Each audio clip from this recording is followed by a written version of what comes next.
I'm Heather Pristash, and I'm going to be talking about rhetorical needlework and craftivism, which is one of my major research interests. Now, that said, often people get a little confused, like, wait, what is this? Don't you teach English? So I want to step back for a moment. So when we're talking about English and people who teach it, we've got four main areas. First two, you're super duper familiar with. Literature, creative writing.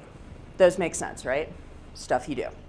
Composition, you're really familiar with that too. Who in here is in 1010? English 1010. Who in here is in English 1020? So, fair chunk of you. Those are composition courses. And actually, that is a defined area of study and research. Often there's a misconception that composition, there's no real study of writing. You have to bring something else into a writing class. But we're actually an academic discipline with years and years of research and study behind us, just like any other discipline. So we have our own research, our own journals. So when you hear people say, like, you're studying the things you write about, you can actually study writing. We do all the time. But the other area of mine that we're going to focus on today is rhetoric. So what is rhetoric? Anyone familiar with the term? Yeah. Talking, that can be part of it. Yeah. Arguing, that can definitely be part of it, but not always. People often think that. What else?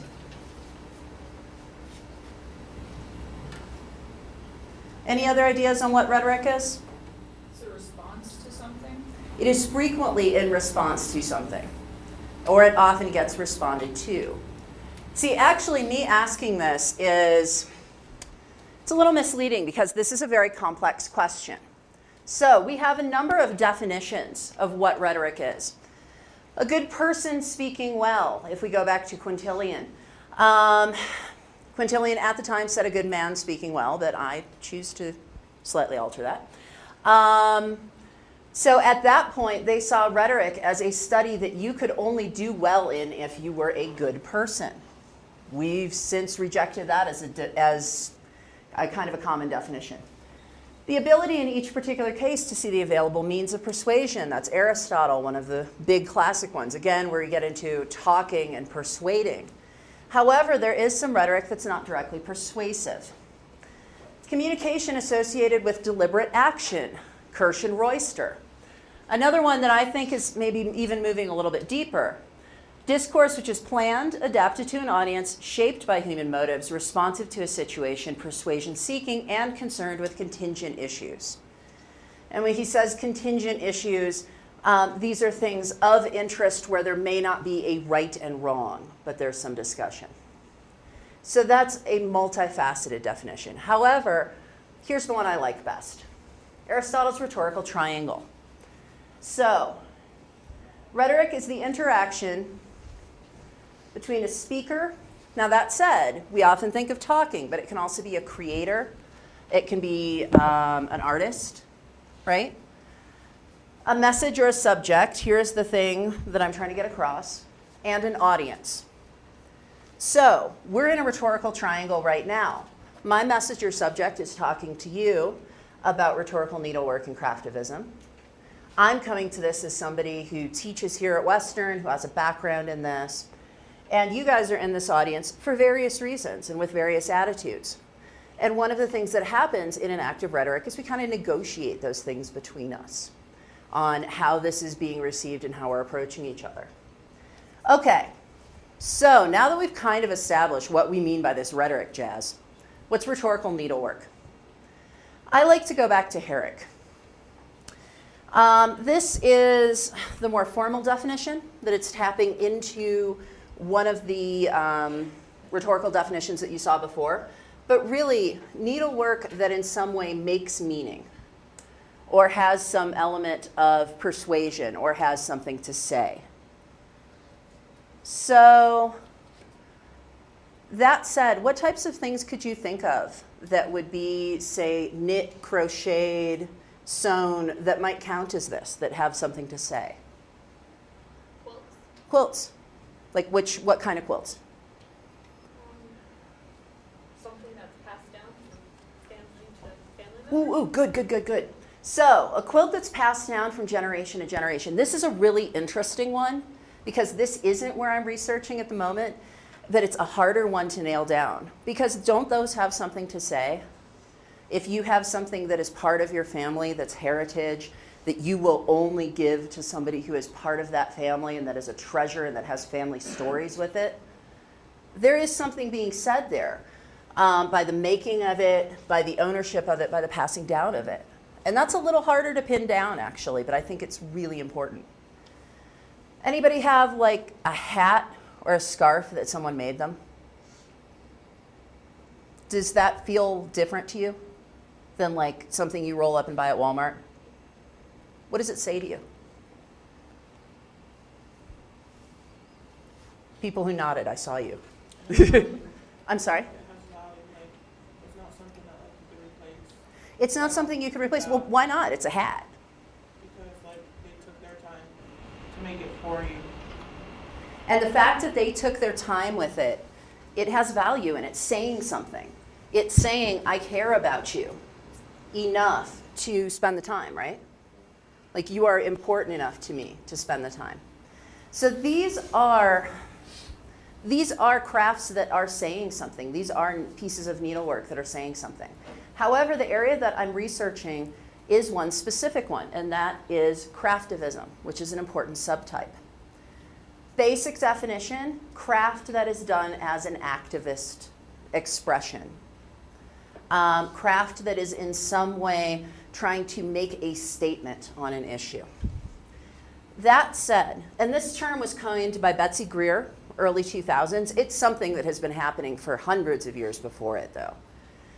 That said, we get into Sarah Corbett and the Craftivist Collective in more recent years. And she's tying it to a phenomenon of, as she calls it, gentle protest. Of, well, we've got protests where people are getting arrested and marching on the streets, and that's great. But maybe we should also have this other approach as multiple things to work together. She also looks at the importance of process in this, of the actual act of sitting there and doing it. Who in here has ever knit, sewn, crocheted anything? Raise your hand. Okay. Takes a while, right? Like you're even making something relatively simple and it takes you a while. So what if you're making something that talks about or speaks to an issue? You're really thinking about it. Like you make a square for a protest blanket like they sent to Nike to protest their sweatshop practices. You're really sitting there and you're thinking, wow, the time that I'm spending doing this, somebody's making shoes and getting paid nothing over and over. And I feel something about that. That's really encouraging me to feel more about this cause. So that's one of the things that Corbett is emphasizing, and that more people are these days. So I'm going to give you guys a few examples. What do you see here?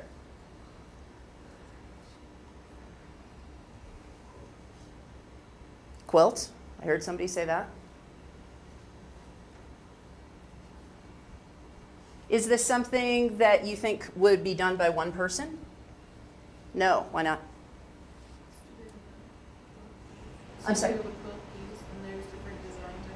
There's different design techniques, very good. And we've got WCTU in the center, right? Now, are there any people here that do know what this pattern is, by chance? Okay, so this is the bear paw pattern. And this is one that this group used a lot. So, Women's Christian Temperance Union. Late 18th century, we had groups fighting alcohol for a very specific reason, groups of women. Because their take on it was that men would come home, get drunk, hurt the kids, hurt them, neglect their families, spend all their money on liquor, and that the women at that time didn't have the vote, and they didn't have as many legal rights with which to respond to somebody treating them that way. So we had temperance groups pushing for the abolition of alcohol, which eventually happens as prohibition has many exciting issues. But Women's Christian Temperance Union is a big part of that. Now that said, you might write it off like, okay, that doesn't mean anything. Who cares? I mean, we had prohibition eventually, and they undid it, and we can, you know, as soon as we're 21, we can all go out and get a drink, so why does this matter? However, this really does matter and had some significant impacts. So what some of the significant impacts were is that the groups that spoke for this kind of action, this kind of temperance action, sometimes turned into groups that then supported suffrage, supported women's right to vote, where they were saying, you know what, we can say that somebody shouldn't be able to go out drinking, but if we don't have the right to vote and we're not empowered, I'm not sure that matters. And this grows into that. Now that said, at the time, it was not an overwhelmingly common thing for something like this to happen, for a woman to get up and be speaking to a crowd. And that was very controversial. However, these quilts wind up playing a really specific role in that. Because what kinds of associations do you have with a quilt? Throw out some words. Warm. Warm. What else? I heard one. Blanket. What else? Handmade. Handmade. What else? Home. What else? Safety, comfort. So, and what another association that many of us have, the majority of quilters you know, are they men or women? Women. At this point, this is a very gendered craft. Although it's interesting, there have been plenty of points where crafts were done by very exclusive, well-paid guilds, and they tended to skew more male at that point. And also there's some real discrepancy on who the celebrities are occasionally in the teachers. There's some really interesting stuff on that. But by and large, you see a quilt, you think women. You think warm, home, comfort, safety, blanket. So one of the things that the WCTU did that was really smart was, say if they had a speaking area like this, they'd have flowers and they'd have quilts.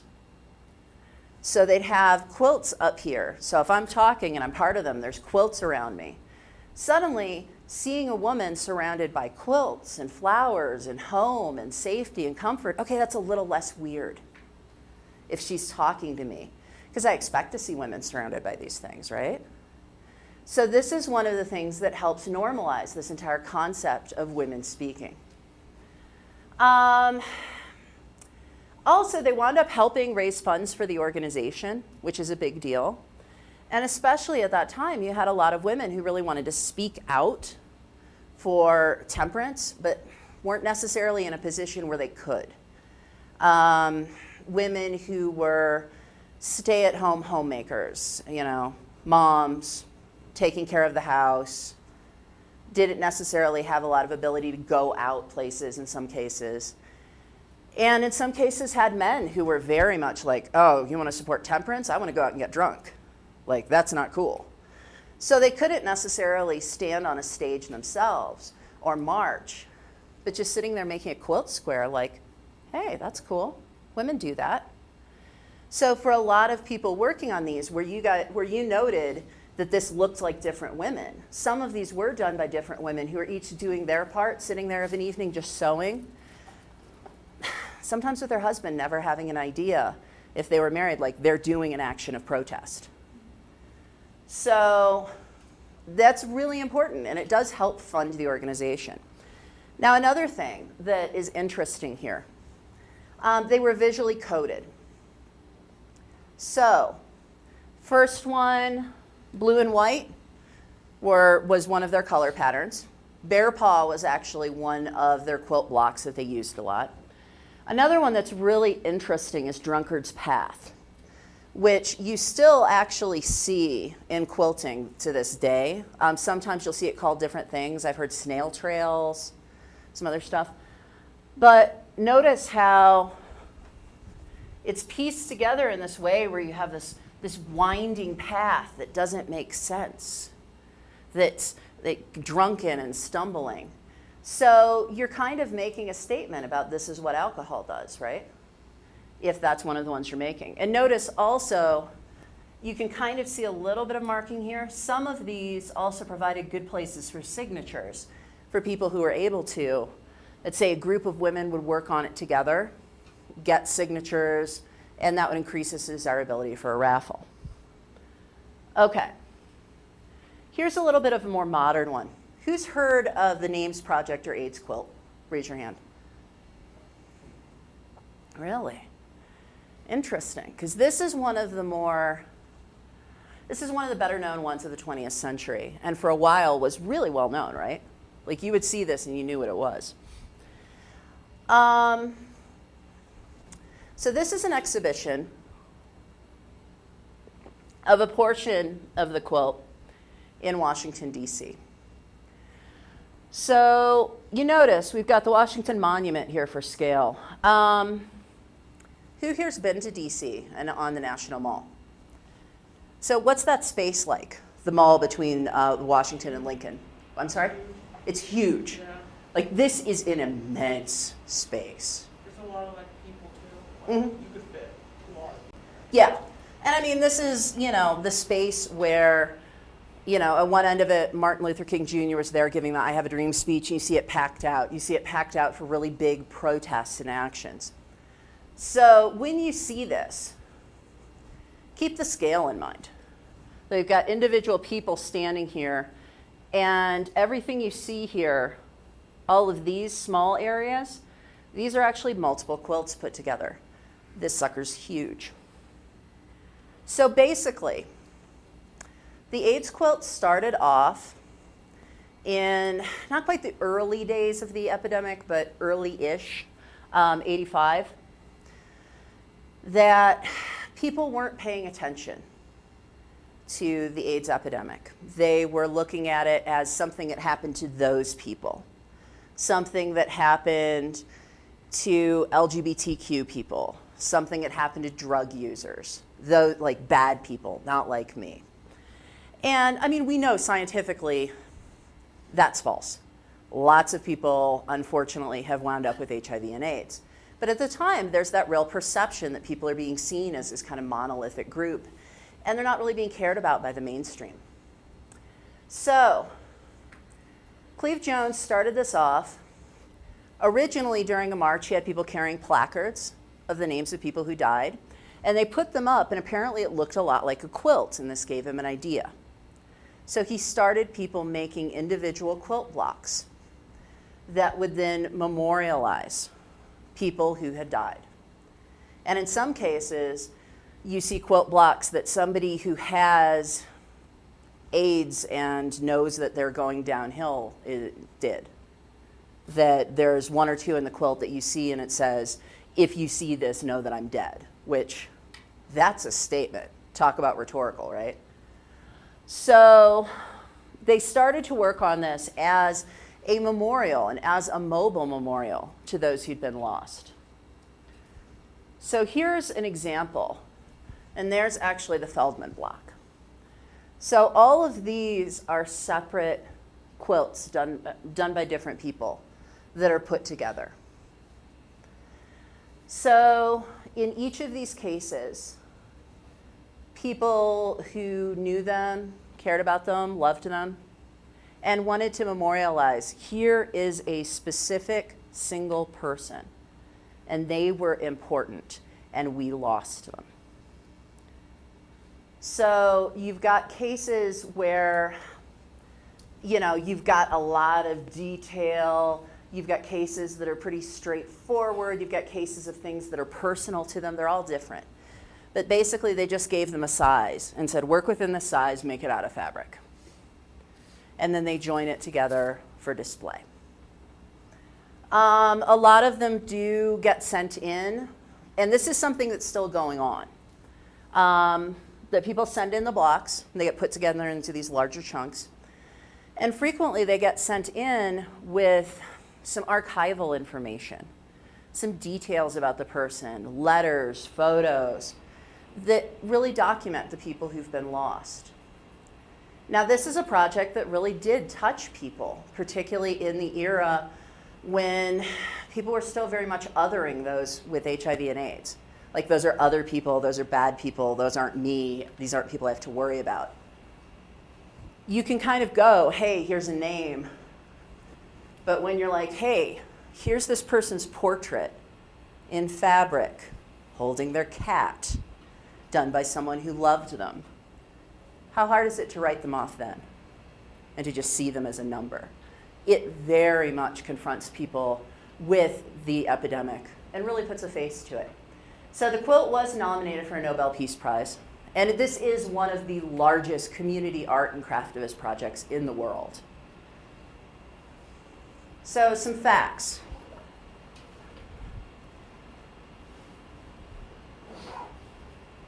Okay, 54.5 tons of quilt. Just take a moment and think about that. This is huge. More than 96,000 names on the quilt.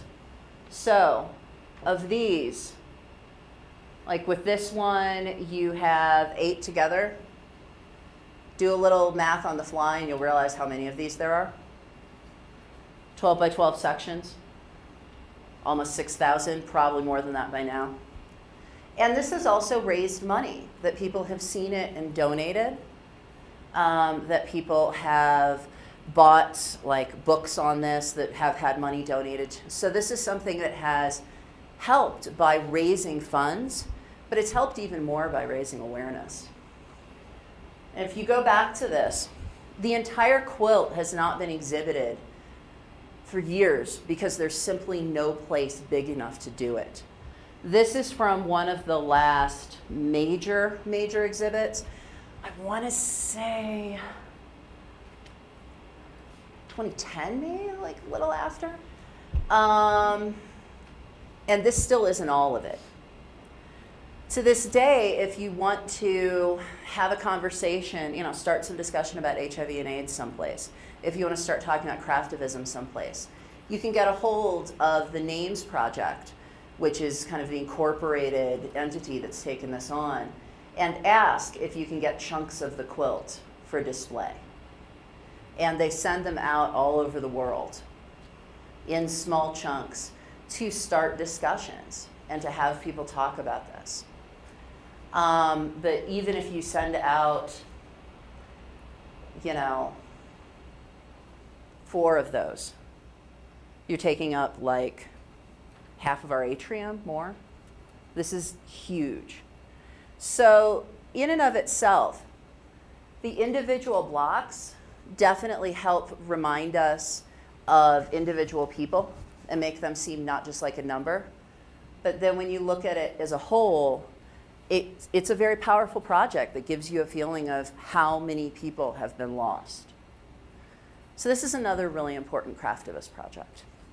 Now, any questions about this in the WCTU? Okay. So the last specific project I want to focus on is the Pussy Hat Project. So this is recent, right?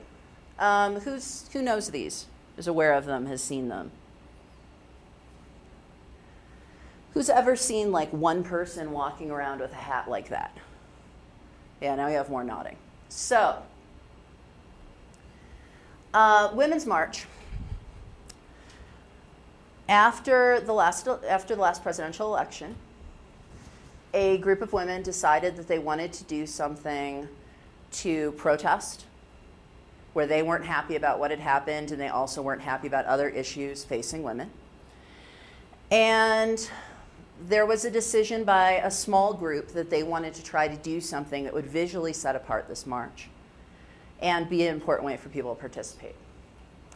So this was primarily Krista, Janice Wyman are the 2 people that came up with the idea, and then Kat Coyle is the one who created the pattern. Now this pattern is genius. I know it doesn't look like it. To anyone who knits, and it's just looking at this and going, that is the easiest pattern in the world. It's genius because it's the easiest pattern in the world. So basically what you do, you start knitting. You make a rectangle. Make it as big as you want it to put on your head. Fold it in half, sew it up, you're done. The reason this is kind of genius is They're saying specifically they wanted to use pink so they could have the color really popping at the march. But you can use any pink. You can use any yarn weight. You can use any technique. They actually have patterns on the website for knitting, crocheting, and sewing. This is the easiest pattern in the world. And that was a very deliberate choice on their part, that we want to do something that we don't have to say, well, if you're using this weight of yarn, cast on this many stitches. If you're using this kind of fabric, make sure to cut this. They wanted something that would really invite people in. So this is kind of genius. And then it's just a flat piece of fabric, but then you fold it in half and these cat ears appear. So you get the visual setting it apart. It's kind of amazing, honestly, insofar as just like breathtaking simplicity. So Coil comes up with this. They released it online. And this is actually from their original website. They wound up hiring an illustrator early on, and which, by the way, for knitting patterns, people don't usually hire illustrators to like do full color art in them. That's kind of not done.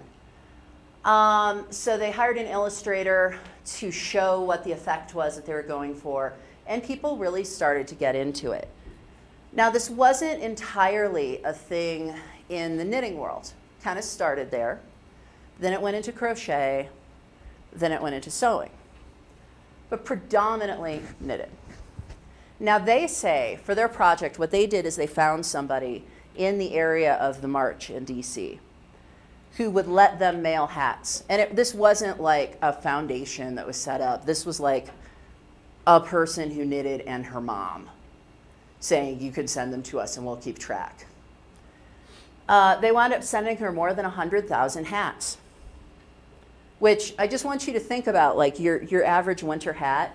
Picture 100,000 of those showing up at your house, and you're like trying to figure out where to keep these. It's just like this sea of pink. So at least 100,000 went to her, and then they had people on the ground during the Women's March to distribute them. Like, hey, would you like a hat? You know. So simultaneously, this is a way for people there to kind of wind up visually coding themselves as part of the march. And it's also a way for somebody who's at home, who can't get to Washington, D.C. Maybe they can't afford a plane ticket.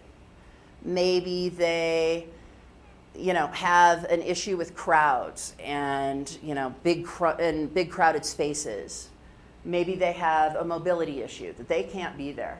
They can still participate in this action. So it's bringing together these two groups. Now, if you look at the pictures, there were a lot more than 100,000 of these puppies. You can see pictures of the march that day. And as they put it, they were looking to create a sea of pink. And they absolutely did. You really see it. They really visually unified the group, and they really created something. And then also, when people saw the image after that, it was very much an identifier. They had the cover of Time magazine shortly thereafter. I have to say, as somebody who studies this stuff, my jaw hit the floor. Like, this was the most coverage I'd seen anything get since the Names Project. It's a hat. You knit it. It doesn't take that long. This is not an impressive work of art. But it became a visual symbol. People started using this in different types of protest art. People started using this as a visual signifier of their issues with the administration. People started using these as fundraisers for different groups. And when you saw one of these, for many people, it was an immediate visual cue that you knew what was going on. So, and again, they're talking about how a march becomes a movement. One of the things that's really interesting is that visual cueing, that I think that's part of what made that first march stick out. And also the important thing, they're not saying, here, come buy this. Like if you have $29.99, you can buy this symbol and participate, right? This is find enough yarn.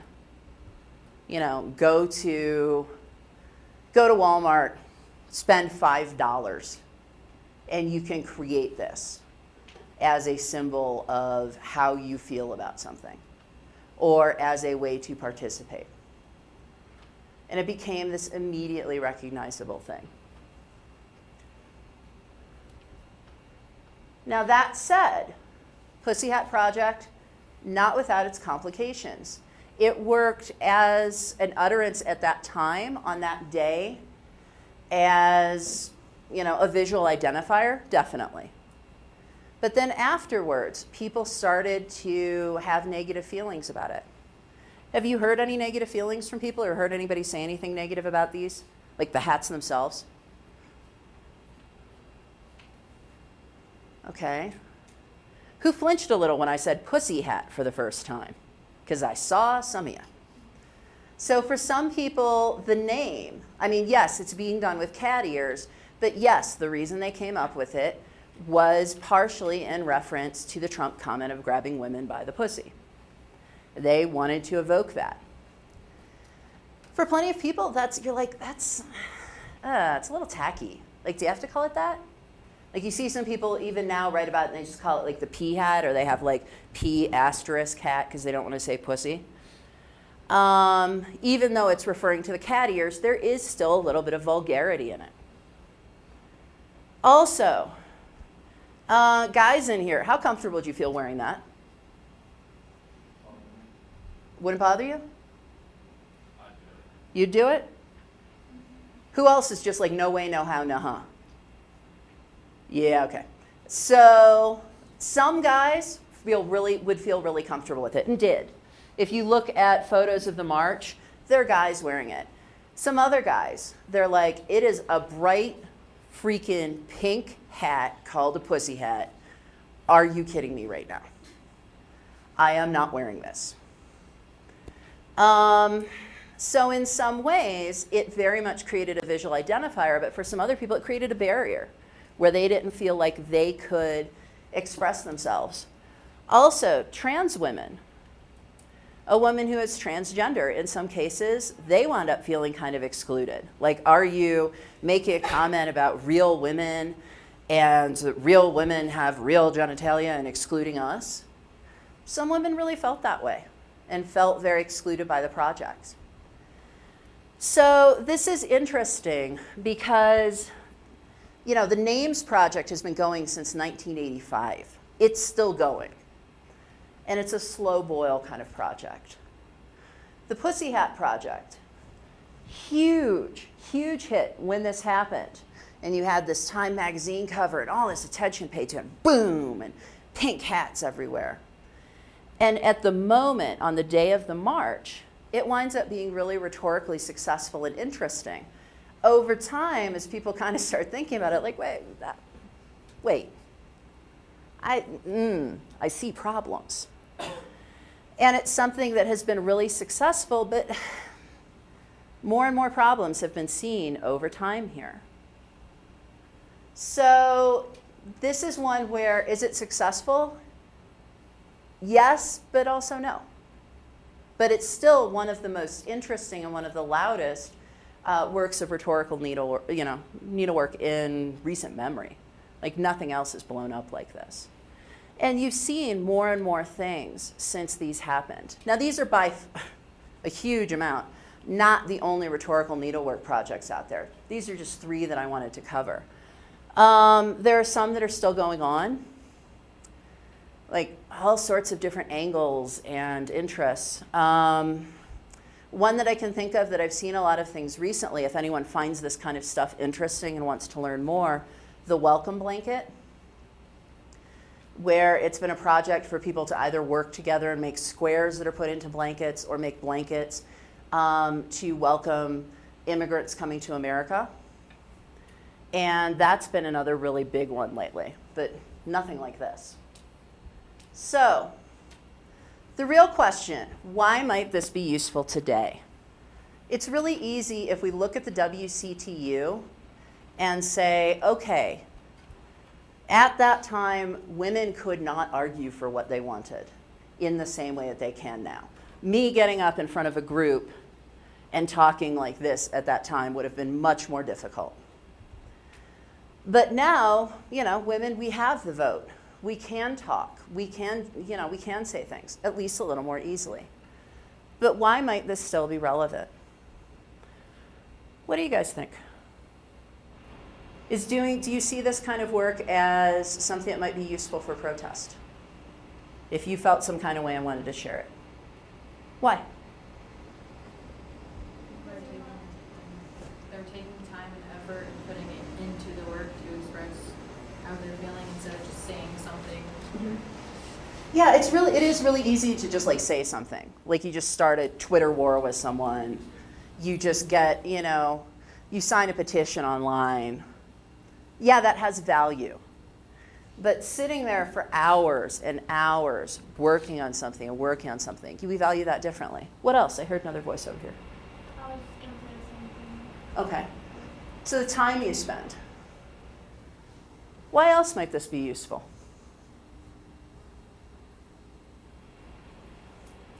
Yeah.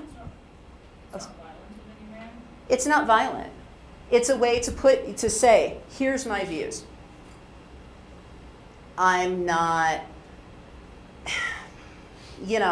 again, there's its own kind of value to a protest where people are getting arrested. But you're not getting arrested. You're not disturbing the peace in any way. You're saying, here are my views, and I'm doing something to express them. What were you going to say? It's more visual instead of just like, here's my views, listen to them. It's, you can see why my views are this way. Mm-hmm. So it creates more of a visual. No, and it also, you think about it differently. If somebody's talking at you like, here, let me tell you my political views and the things that piss me off. I mean, how many times have you had that happen recently? You're just like, yep, tuning out. Heard it. If you see something and you see something that somebody's worked for hours on, there's some real value to that. And also, if you see something that somebody's worked for hours on and it's, say, a quilt, and again, we're associating it with warm, safe. You're going to look at that a little bit differently than, say, a massive, like, spiky piece of art that's really, like, powerful and in your face. And both can be valuable, but you're saying something different, and you can use them in different ways. So this is the Craftivist Manifesto that was done by Corbett and the Craftist Collective. And they've got a few interesting things on here. I like this first one, that they call for people to be the tortoise. That they're talking about this as slow activism. It's something where you get in and change someone's mind instead of getting in their face. Like here, let me give you something to think about. And this is an approach that can be taken. Another one that I think is really interesting is finding comfort in contemplation. So when you go out and join a march for something, and I've been there. You get out, you join a protest, you're surrounded by people, maybe you're reacting to things going on, you're listening to a crowd, you're cheering things, you're booing things, you're walking. You're not really contemplating. You're not necessarily like, I am thinking deep thoughts about this issue and why I feel it's important. You're reacting to what's going on around you. So this giving somebody the space to contemplate and to really think about, okay, this is what I think is important and why. This is what I think is a big deal when I'm speaking up for someone. That Nike blanket petition that I mentioned earlier is a really good one for that. That one literally was a blanket of squares stitched together and sent to the CEO of Nike at the time as a protest for, to speak up for the people in sweatshops who are making Nike products. And one of the things that I thought was really interesting about that one was individual people are working on squares. And again, as you're sitting there working on this square, you're having the same thing of wondering, how many How many shoes is this person, is a person like me, working on their thing, working in this factory? How many pairs of shoes have they made in this amount of time? I can get up and have dinner and take a nap and hang out with my loved ones. Can they? Can they take breaks and do that? What kind of living conditions do I have versus someone else? It really is a way to deeply contemplate the effects of this topic that you're engaging in. They also talk about making the change you want to see, which I think is powerful. We have a lot of people talking about the things that they're against. This gives you an opportunity to hopefully create things that you're for. And there's something powerful to that. Another thing that I love is in this, she's talking about making it small and beautiful. Sometimes we do live in a very difficult world. And seeing something that is just a small, beautiful thing can really be an important moment for us. That invites us to take a breath, and that invites us to engage with the world around us or re-engage with the world around us differently. And that's something that this kind of activism can offer. So, do we still need this as a method of persuasion and protest? I would say so. I would say this is very powerful. I've certainly seen some of it around here. I've seen some of it in cities.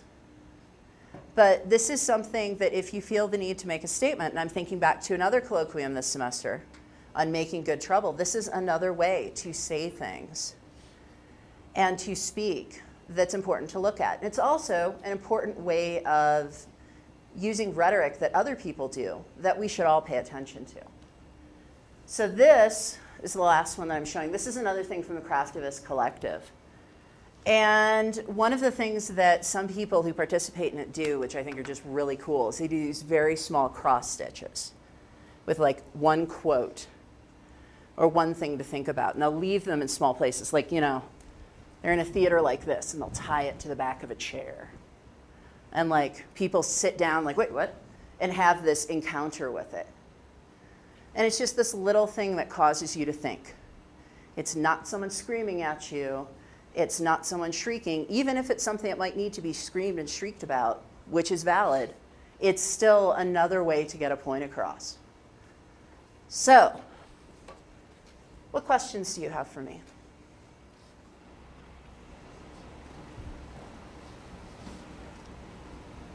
Any questions? I would say this is something, what I would ask of you coming to this is that you pay attention to the different ways that people are activists and make these kinds of rhetorical statements, whether it's craft or other things, and think about how it's being said. But also think about the things you care about. What is there that you think other people need to hear, and how can you say it? Whether that's you on a corner with a sign, or you making a small piece of needlework that you attach to a tree so people can see it walking by. What do you need to say, and how can you say it? Any questions at all? So did you make yourself one of those hats? Did I make myself a hat? Yes. I had thought of making one and sending it, and truthfully, when the march happened, I had pneumonia. So I just wound up like on the couch working on one. But yeah, and it's such a cool pattern because you can adapt it. So I've seen people adapt it for other causes and things they believe in as well since. It's like such an open canvas. It's really cool.